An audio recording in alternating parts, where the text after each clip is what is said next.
some technical difficulties to make sure we have everything right. So just bear with microphone on and Yeah, all of those things.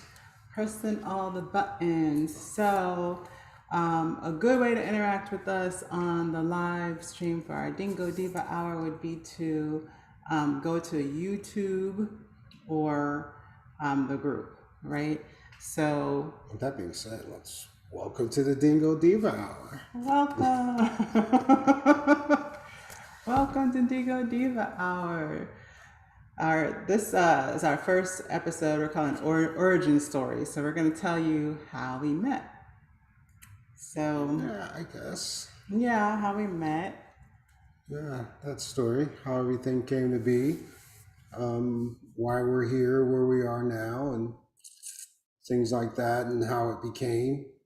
So, looking forward to telling that story. A lot of our friends have heard it, but it's a fun story. So if you're on YouTube, the other place we're broadcasting on Facebook, and our Facebook group is called Feel Free Nation. And really, we set up that group because we wanted to have conversations around what it took to feel free in your life and what it takes to gain financial independence, independence in your life and how you want to live your life as well, feeling like you have possibilities and options and aren't just subject to the things that are happening in your life. So, I mean, that says feel free. It used to be fear free, and the connotation was that most people don't do things that they want to do in life because of fear. So the whole concept that was developed because people need to fight their fears. And to be honest, your fears are is that's the test. Whatever you're fearing in any situation is the test needed to get you the victory that's required. So when you turn away from your fears, you're just when you don't face your fears is a better way to put it. You're not facing your destiny. You're not living your true life, your true purpose. exactly, yeah. And so, what we're wanting to do is be able to turn that focus to the things that will allow you to feel that you can go out there and face your fears, and also to know and be confident that you can. You know, so Dingo and Diva, you want to tell them what? Yeah, let's talk about that. So, Why Dingo and Diva? yeah, people want to know, isn't Dingo a dog in Australia? A little bit. Kinda. It was a story. A guy I met in North Carolina, by the name of DC David. Yep, great guy, absolutely hilarious. Son of a pastor. If we can find him, I'd love to speak to him again. But he always had these great little sayings, and so we used to always make acronyms out of things. So when he said dingo, to him a dingo was a big strapping African American. Like, look at that dingo, man. Like, that's a big old boy right there. That's a dingo. And so me in my mind, I make acronyms out of things.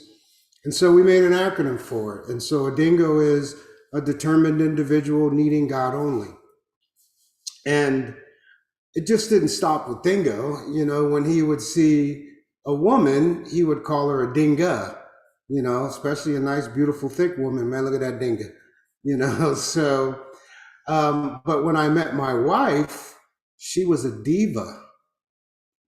Okay, which I had a negative connotation about diva. Believe me, I did. But when you use acronyms, it can really reshape a word for a purpose.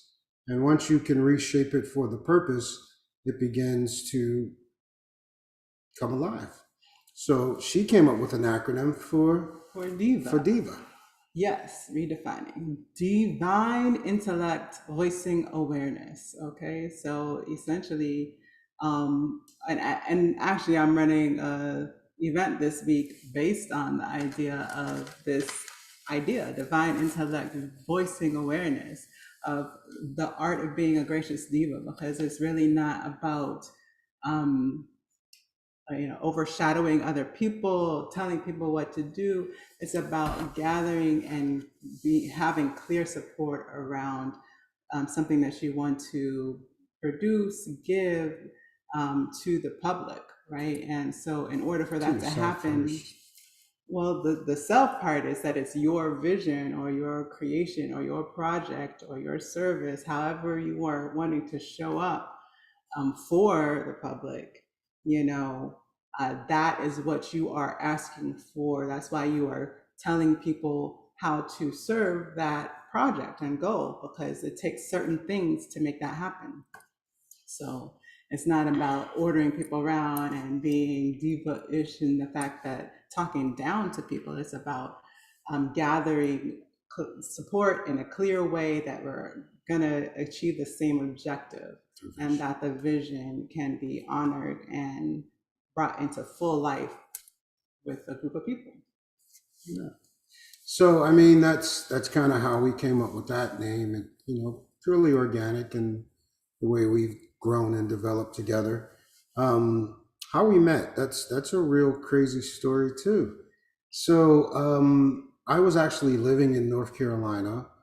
I had been there for almost 2 years, and I was working with a company that actually I was a meat man. If anyone knows what a meat man is, you have a pickup with a freezer, and you sell steak, chicken, and seafood off the back of it, like a hustler from New Jersey. Hey, I got to tell you, it was a great life. That's actually how I met DC, how our friendship and our bond developed.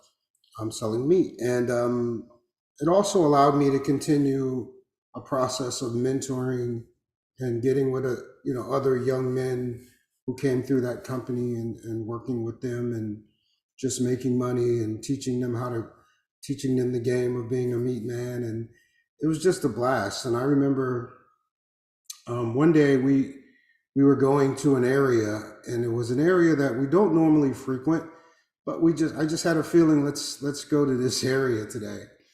And so we left the shop, and we actually had to get gas. And normally when we got gas, it was a chance to get the day started, get a little hustle going, and try to sell some meat at a gas station. And it was a gas station connected to like a Walmart and stuff like that. So it was a fairly busy gas station.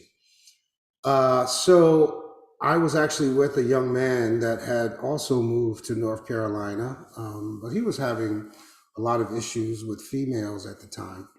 And so we were talking, and Miss Monifa actually coming through to get gas. When we were parked in the back, I saw her pull up, get out of her car to administer some fuel to her vehicle. And I said to the young man, hey, now that's a good woman. You can, have the eyes. Anyone with a sundress kind of qualifies as a good woman. But, and you're wearing it right. You have to wear it without the lumps. Oh my God. He goes up to her, and I don't know what he said, but it was maybe 5-second interval, and he left.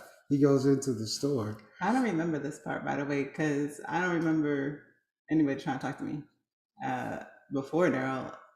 I remember feeling like somebody was going to, and then nobody did. So I don't remember him actually saying anything. Okay. So I said, okay, I'll go. And when I went up to her, I introduced myself. And, I'm a meat man. So for me, it's about product. And I tried to coerce her into driving my steak, chicken, and seafood back up to Boston, where she was headed at the time. And she only said no because she was going to Boston and the meat wouldn't stay frozen. No. I remember that part specifically. I remember specifically yelling at me from behind the truck. But anyway. Saying, hey, I got something to show you. I'm just like. But anyway, so I approached her, and you just, as a guy, I don't know, you just kind of know. And it's a feeling that you've never had before when you meet someone new. Then we shook hands, and that was kind of like a confirmer. I think the first time we touched, we did like shock each other a little bit. But it was funny because I kind of knew then that okay, this is somebody that I'm probably going to get to know very well, and I wanted to know. But I didn't know her destination was Boston. I thought she was actually living in North Carolina, but she wasn't, and I guess she can take that from here. Yeah, well, just to back up a little bit, I was coming from my sister's house. The only reason I had come to North Carolina was because it was someplace I was majorly considering moving after I finished my graduate degree. And so I went out to see if I could feel like I could live there. And so first I visited my sister in Greensboro, and that was really nice being with the family. And it's a beautiful city, but it was a little bit too far out for me to feel like I was, going to be having a career in life out there. And then I came through Durham and I was like, this is a great place. It was starting to be real artsy downtown and stuff in Durham. And so I was thinking, oh, this would be nice, but I don't really see myself living in the area.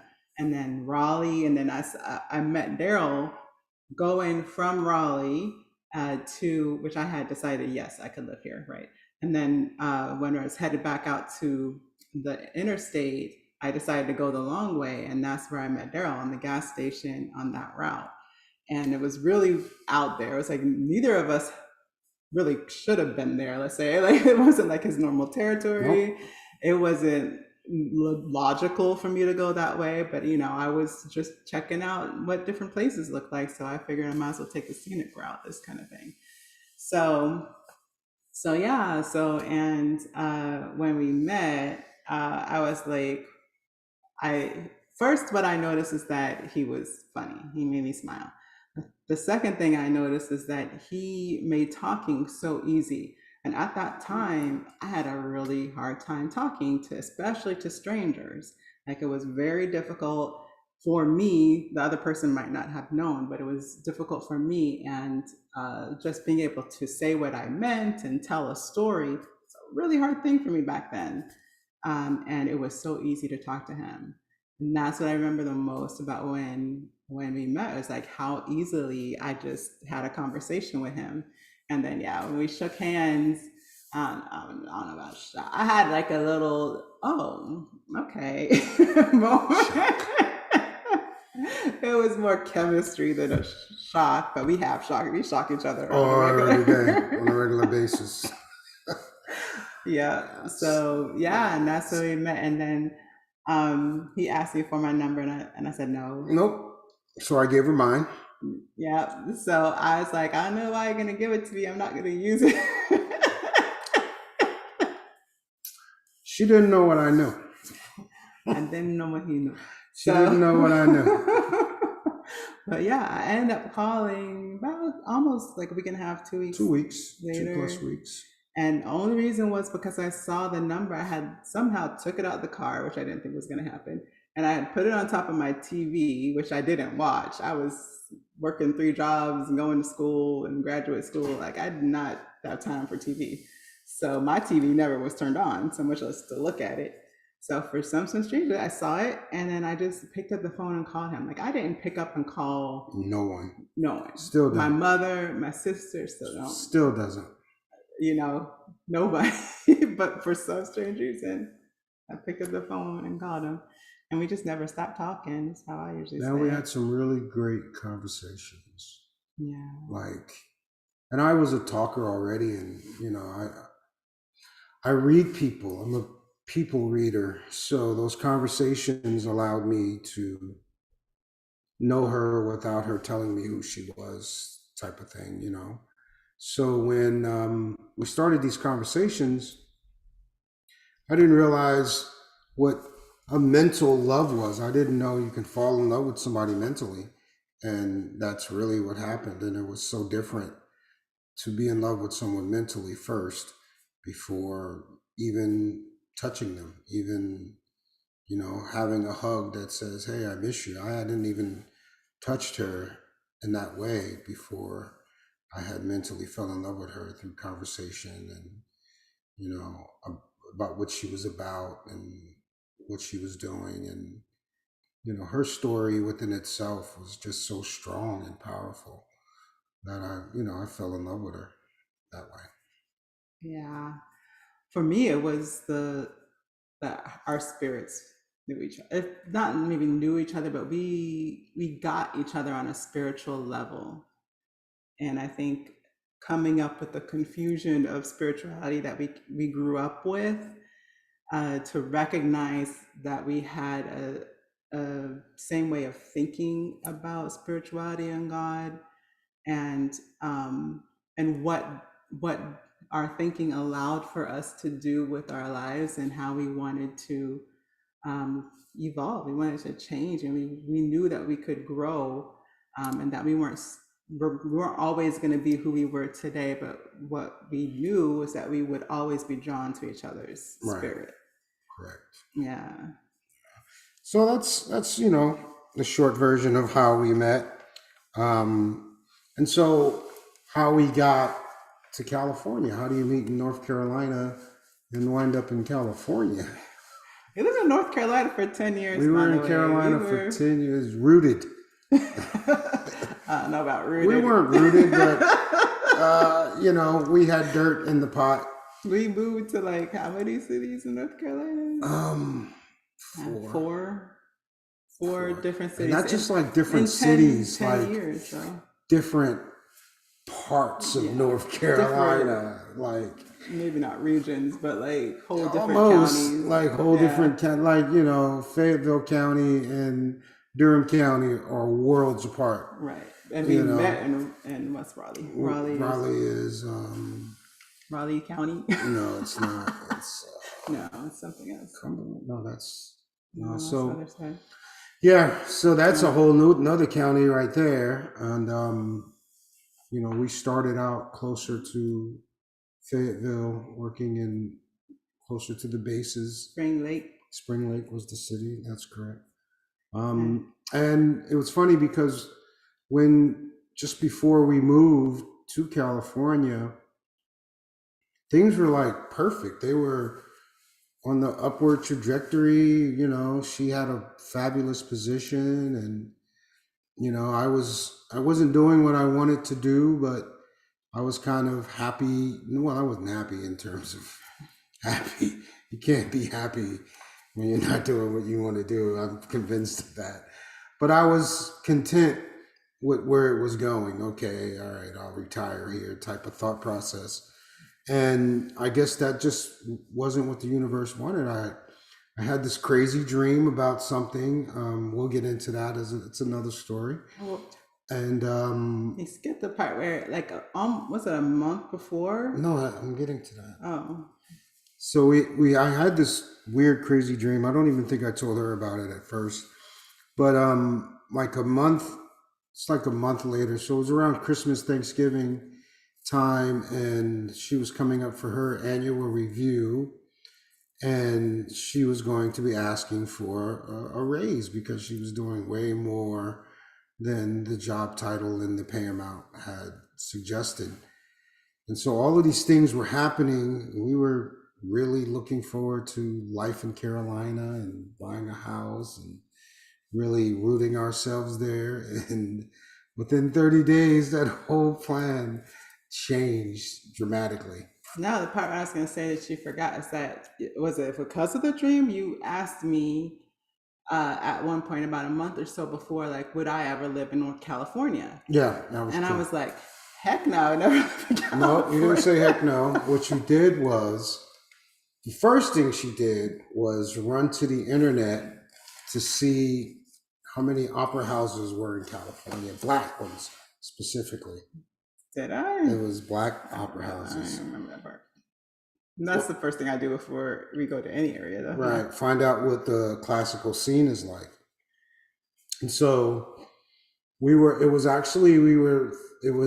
a position with AT&T that was opening up for Uverse this was before Dan. And and it was in Sacramento. Yeah, and what I was thinking is I was raised SDA, Seventh Day Adventist, and like there was a whole thing about California falling into the water. So we wasn't really trying to do that. at the time. You remember It me was saying that? random. It is random, but it's true. That was one of my reasons. Random. Okay, California falling in the water. Okay. It can happen. Yeah, it can. So, uh, and these are all stories we'll tell at a different date, but it's just a way of getting you to understand why we're here. So, like these series of events, starting with, you know, her department dissolving her position, me making a phone call to a mentor and asking him what he was doing right now, seeing if I can get back into sales. And he said he was selling sunshine. And I'm a very visual person. And so I'm really trying to put in my mind, how do you sell sunshine and it's not a scam?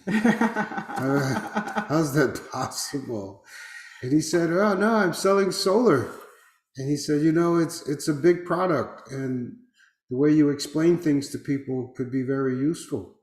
And I would love for you to come out here. And I told him, I said, I wouldn't want to come out there like a trip, where you normally plan 30 to 60-day trips to work an area. I told him I would want to relocate because quite ironically, we had been reading things about solar a month before that. Both of the power companies in North Carolina merged on some crazy stuff. And North Carolina has Duke Energy, which is the East Coast's largest electric producer. They have the most people on their lines out of any company, Con Ed included. So when that happened, it just a light bulb went off. Like this whole country is going to be solar. Well, and I remember also, I think, I forget why, maybe because you were had some distant territory, so you were taking the car, and so a couple times I had to rent a car, and the car rentals I was That getting too. in our area in North Carolina were Chevy electric Volts, the vehicles. Chevy Volt. Yeah, and so I would often pick up an electric vehicle from the campus there, and we had already had this idea of what if you could have um, a car that ran on solar. Right. Like, remember we You're would talking talk about, about yeah. that? Like, why can't we just put a solar panel on top of the car and Right. it can run the car, Um, once you're running by electricity, you just need a converter, really. So Inverter. any inverter, yeah. But we didn't really know that at the time. We had no idea. We had no knowledge. We had no knowledge of any of that. We just thought, hey, one panel can like run a car, that's so we had no idea of the way it worked scientifically at all, mechanically, like at all. At all. It was a really But big that's learning curve the main reason why we decided to take the chance to move to because it was going to California, be new. because we knew it was going to be the future, and we wanted to be part of the future. You wanted to be part of the future. Yeah, yeah.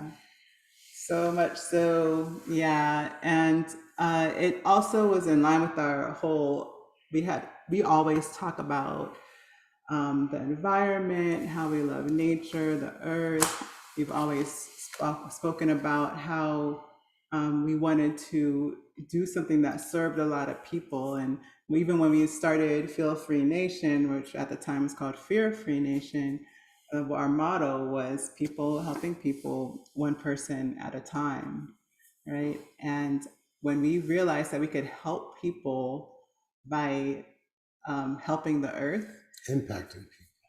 and we could impact people and therefore have an impact on the earth. See, all of this, even her like Impact Studios. What's the name of my company now? So that started because it was people impacting people one person at a time. And so we were thinking about how do we were working with Melaleuca at the time.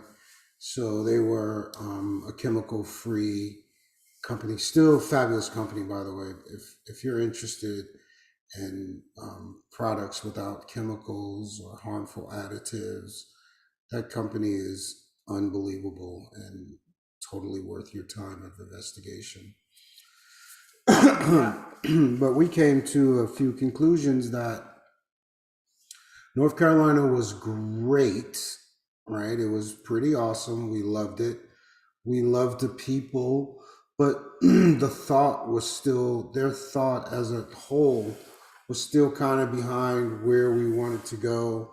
We had started getting into some, um, what's the word I'm looking for? Metaphysical understanding, and Oh I yeah. had met some people who were deep into metaphysics, and it was extremely interesting. And so we were really starting to open up in terms of, what's outside of Christianity? What does that look like? What's over there? So we were really, spiritually curious first before, so you have to commit first before things start to manifest. And I do believe that because we were curious and wanted to know more about, what is the reality of God and God Well, in us. right, reality as truth. You know, Correct. I feel like that was our connection when we made that spiritual connection when we first met, like, and had those conversations. It was that we were seeking God as truth, not necessarily the auspices of a religion or a Savior church was or right, just the truth. Like, where did all of this come from? Like, yeah. how does everyone have a belief? Well, what's the original belief? Let's go back. So that really started the process. He was actually the first to look at it that way. I have always seen truth as proven through our life experience, and so science really is the kind of the thread I tend to follow of like what what is true scientifically, because whatever's been proven a lot of times, well, every time something that is proven, especially in nature, it's because is created that way. So if God created something that way, then that's God telling you us who He is or who they Right. are, right? And So and I guess it started when I was working with another one of those young men, Cal Brown, who's probably counted as my best friend today.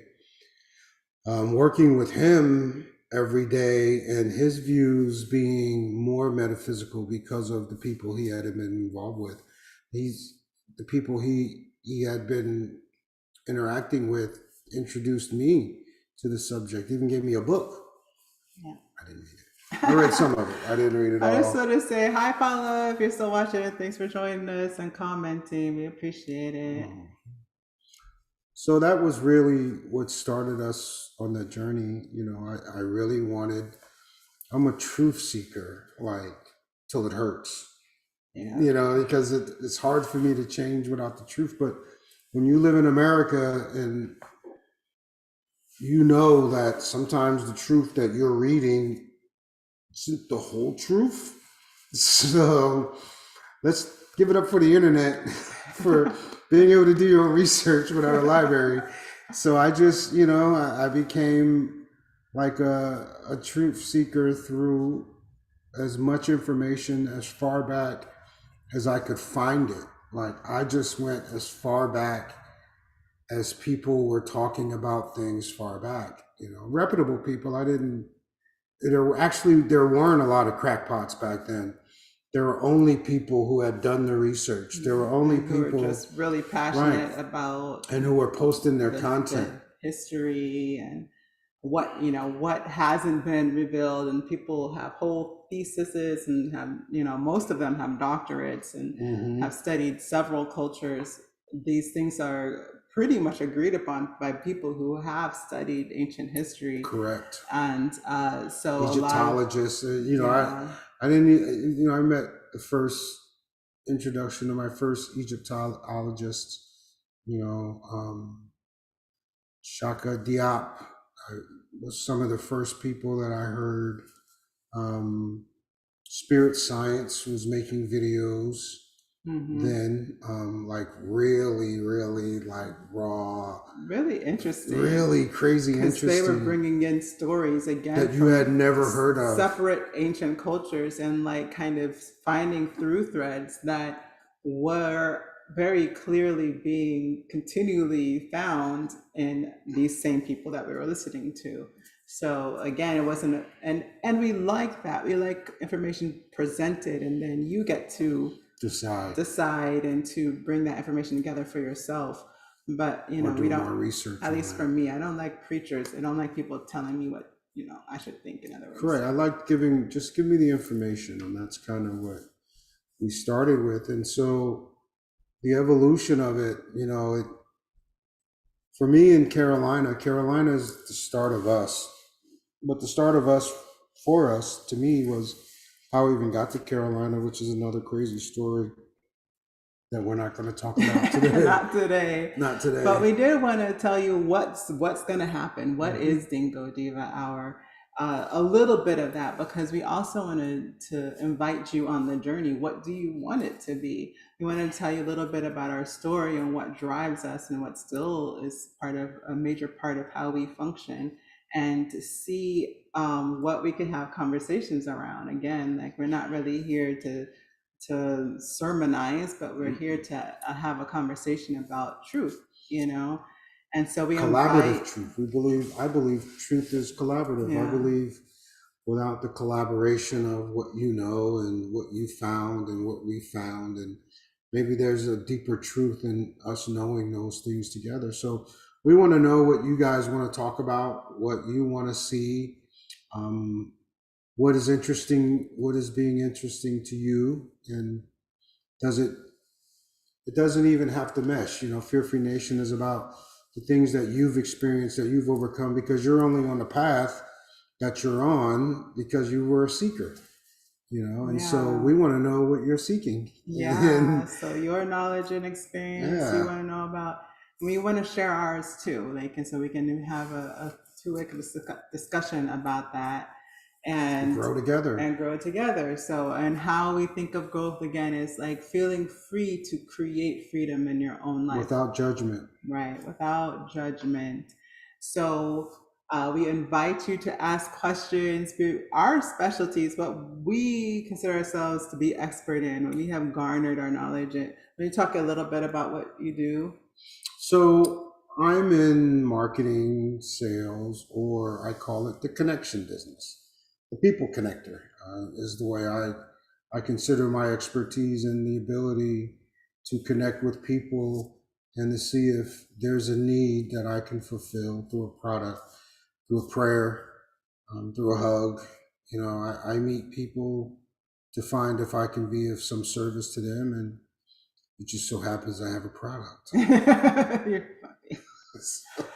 Oh my goodness. I'm a voice confidence coach. So, what I help people to do is to find their strength in their voice so that they can show up powerfully and be seen and heard in what they find to be most important. So, their vision, how they want to serve the world, and in their whatever they're creatively expressing. So, however they want to express themselves in their life. So, and yeah, and so my kind of history behind that is I was an opera singer, and then I realized that I didn't want people to tell me my value anymore. And so I shifted how I saw my singing, to how now I see my singing as service, and I show up when I know that I have something to give, instead of showing up to prove myself to somebody or other people, right? And then that allowed me to see and find my inner strength. And what happened after that, by the way, of me deciding I wasn't going to audition like I desperately needed somebody else's approval, was that I started getting gigs without Auditioning. auditioning. Yeah. It was the weirdest. As soon It as was I said I weird. wasn't going to do it anymore, like, people started calling me Started going to for like piano salespeople. We were doing shows in like, showrooms of piano deal. I don't know what they Well, are. that was in North Carolina, but Yeah. like, and that can happen too. But like, I was talking about when I came to Oh, California. okay. So that was like when people started calling me for gigs up in North Sacramento, Mm-hmm. and a couple other spots. Again, and people that I didn't know were, well, I knew through a friend, but I didn't know directly. It was Correct. very interesting. Yeah. But I believe that was an energetic dynamic that shifted, because I had made a choice of my own value. And so that's what I Overcame your help fears. people to find within themselves and to live and speak and come from when they're doing their activities day to That's the day. other thing I want to say too is tell us what you're afraid of. What are your Yeah, fears? what are What you are the afraid of? things What's that you're keeping afraid? you from doing what you want to do? And then we can all work together to help you see where that strength and that fear meet, Yeah, like it because meets. it does meet. If y'all didn't know, they Wasn't so come scared. from the same place that would have made me put on another outfit because tradition and opera and all the things at that audition is the same thing that I come from now when I'm showing up for others. It's unbelievable. Yeah. Yeah. Well, Yeah. send us some information, guys. We'd love to have this as an interactive process where we're all growing and seeing what's next for everyone. So, Yeah. thank Yeah. Thank you. Thank you. you. Namaste. Ask us questions about your own relationships and how you want to live them too. And how do you, let's have a conversation about how to make the impossible happen. I think that would be cool too. Like if you think something's impossible, let's have a conversation about that. Yeah, and let's not look at things as impossible. Yes. Let's start there. Paula says, awesome. I'm interested in hearing your perspectives in metaphysics, and I'm here for your stories. Oh, thanks, Paula. Wow, I thank love you. it. I love it. So now we know, right? So now we have some feedback. So if you want to give us some feedback We'd on love some feedback. what to include in our next Dingo and Diva hour, we will be there for you. Thank you. Thank you. Have a good rest of your day while I See you figure out next how week. to turn this off.